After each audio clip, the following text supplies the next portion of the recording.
Presiden Prabowo menerbitkan Instruksi Presiden Nomor 1 Tahun 2025, yang menginstruksikan penghematan anggaran hingga Rp306,6 triliun.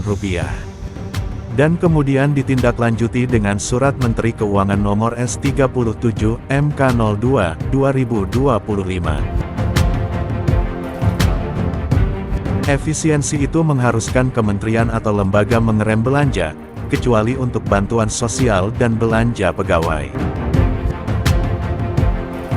Sejumlah pos pengeluaran yang sudah pasti dipotong adalah alat tulis kantor, perjalanan dinas, rapat-rapat dan seminar-seminar tanpa hasil yang nyata.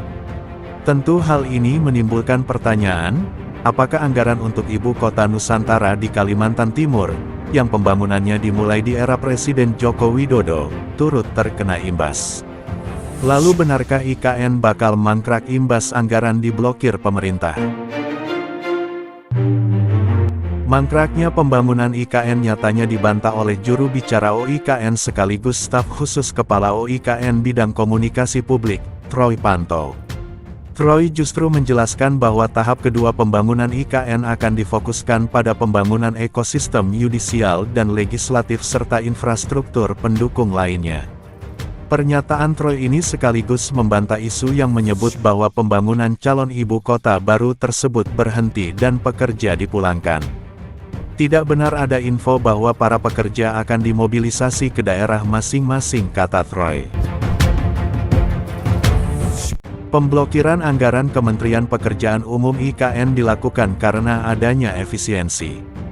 Pemblokiran ini disampaikan langsung oleh Menteri Pekerjaan Umum Dodi Handodo usai rapat dengar pendapat dengan DPR di Kompleks Parlemen, Senayan, Jakarta. Diketahui terdapat alokasi anggaran pembangunan IKN di Kementerian PU sekitar Rp14,87 triliun. Hal ini mengingat Kementerian PU masih bertanggung jawab untuk menyelesaikan proyek infrastruktur IKN yang sudah terkontrak di tahun-tahun sebelumnya. Pemerintah sudah menganggarkan dana pembangunan IKN mencapai Rp48,8 triliun untuk tahap kedua. Terkait anggaran IKN di Kementerian PU, Wakil Menteri Diana Kusumastuti menyatakan bahwa pemblokiran tersebut merupakan hal yang wajar dalam pencairan anggaran pendapatan dan belanja negara. Namun ini bukan akhir dari segalanya, mengingat pihaknya akan melakukan rapat kerja dengan DPR untuk membuka blokir tersebut. Lalu apakah pembangunan IKN tetap berjalan? Pembangunan IKN akan tetap berjalan meski terjadi efisiensi anggaran kementerian atau lembaga. Kepastian ini disampaikan oleh PIT Deputi Bidang Sarana dan Prasarana Otorita IKN, Danis Hidayat Sumadilaga.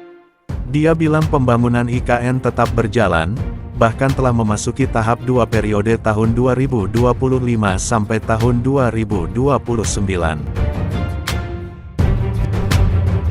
Kepala Otorita IKN Basuki Hadimulyono pun menyatakan hal serupa saat menemui Presiden Prabowo Subianto di Kompleks Istana Kepresidenan Jakarta, beberapa waktu lalu.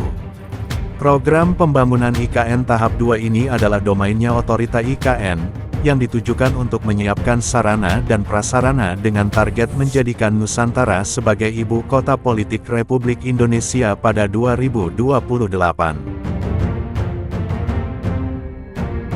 Dana senilai Rp48,8 triliun yang dialokasikan adalah untuk pembangunan kawasan perkantoran legislatif dan yudikatif, beserta sarana dan prasarana pendukungnya.